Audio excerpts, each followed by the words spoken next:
Governo aprova pacote legislativo com o regime jurídico do Sistema Nacional de Educação Pré-Escolar, Ensino Básico no Secundário.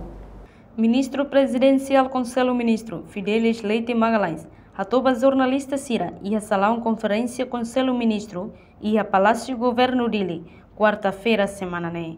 Governante ne informa aprovação pacote legislativo, regime jurídico do Sistema Nacional de Educação IDNE, tama ona iha vigor.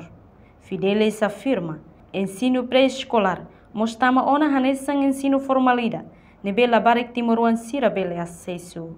O Conselho Ministro Mossimo não aprova pacote proposta do Ministro da Educação, Juventude e Desporto, pacote IDA, com o regime jurídico do Sistema Nacional de Educação Pré-Escolar, ensino básico no ensino secundário.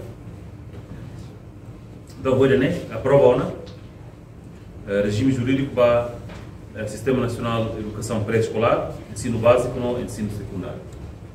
Com agora, em Timor, com a aprovação ainda não, o direito ainda está em vigor, ensino pré-escolar nós, estamos nesse ensino formal na nação unida.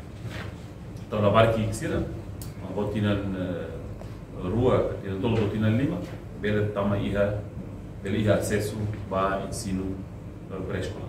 Antes nem halo nessa voluntários dele lá e sistema cobertura e sistema italiano rásico, sistema ensino rásico agora é.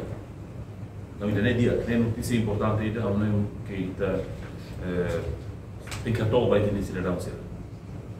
O governo tem que halo lutar investimento para que ensino pré-escolar né halo pode lutar halo lutar o né comunidade ser todo bem acesso para ensino pré-escolar.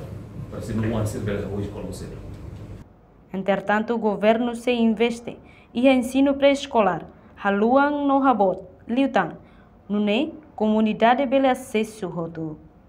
Enquanto pacote legislativo regime jurídico do Sistema Nacional de Educação Pré-Escolar, ensino básico no secundário ne, apresenta o Ministro da Educação, Juventude e no Desporto, Armindo Maia.